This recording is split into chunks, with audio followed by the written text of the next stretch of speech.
Hi, I'm Gary Alexander for Vegas Sports, and we're coming to you from the Pure Performance Training Center here in Las Vegas. And today we're going to be talking with a real mixed martial arts insider, Tony Valente. What's going on, Tony? Everything's good. You are the insider when it comes to anything martial arts in the business. Can you tell me, what are we looking at in the future of MMA in the United States? MMA will evolve to the point where all traditional martial arts will become extinct. Extinct, just non-existent. Non-existent. It's like the man who invented the wheel wasn't a genius. The guy who invented the other three were. Good point. It's that type of technology.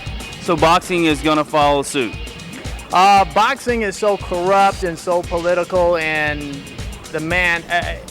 you can't watch it unless you pay $50. So I think boxing is going to slowly diminish. Now, I've spoken with a lot of fans that actually say that the UFC is following a boxing chemistry, if you will, and their pay-per-views are actually going up in price. Is that going to contribute to the decline of UFC in the States? Absolutely not. UFC will constantly grow, and it's like an airplane. An airplane, basically, it's how you take off and how you land, because you can't fly straight. I mean, it's always going to be a little wavy. I mean, sometimes I fly to LA, I might be going like this for an hour, and then the plane goes shh, and I'm like, hey, where the hell is he going? And then we land. So that's basically how it's going to do. Oh, okay. That's how you take off and how you land. UFC has taken off, and it will land on the top. There is no doubt about it. Now, Pride has made its first announcement to come to the States and have an event here. What is that going to do to the face of mixed martial arts in the United States? It's actually going to help the sport, because it's going to make people step up. The comfort zone of just being on the ground with the gi and not learning to strike and not learning everybody's techniques, it's actually going to make the game that much better. Now, I am under the understanding that K1 is actually making a push towards MMA. Is that correct? Absolutely. If they don't, they'll become extinct. So will we see more MMA events from K1 here in the States? Absolutely. It's already in the works, and they want to do it bad. It's just there's only so many fighters, and everybody wants to steal everybody's fighter. So right now on the table, there's a lot of business going on. So basically, we're witnessing the evolution and explosion of MMA as we speak. Absolutely. MMA will take all the professional wrestling's fan base, because boxing basically has always been, Hispanic or black.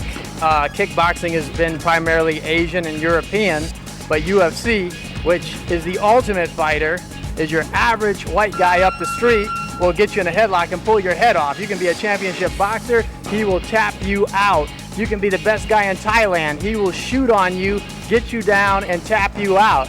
So I think it's evolving towards that. Do you think that the TV show The Ultimate Fighter on Spike TV has contributed to the majority of the success for MMA in the States? Not the majority, but it definitely helps. It's just like an ingredient. You basically have the ingredients, the temperature of the oven, and the final product. So it's definitely part of that, of building that. So the cake is definitely in the oven, and people want to taste more MMA. Will the UFC evolve to continue to be in the forefront of MMA here in the States, or will it be surpassed by another organization? I don't think it will be surpassed. I think what's happening is little kids right now are growing up watching The Ultimate Fighter, and instead of just practicing wrestling in high school, they're doing submissions. They're learning a little bit of boxing. They're learning Thai kicks. So the next generation is going to be that much better and evolve. And 10 years from now, it's going to be unbelievable. I know you have a theory about mixed martial arts should be, jiu-jitsu should be basically taught in school. Is that correct? Absolutely. I think they definitely should include jiu-jitsu and submissions with wrestling and slowly evolve it into the rules. That way, better fighters will evolve. Because wrestling doesn't sell tickets. Wrestling in college, they get no TV play, they get no TV coverage. So let that sport evolve to help UFC evolve. Wrestling doesn't sell tickets. Wrestling sells tickets, right? Yeah, absolutely. All right, guys. Tony Valente on Vegas Sports. Thanks a lot, Tony. All right, definitely.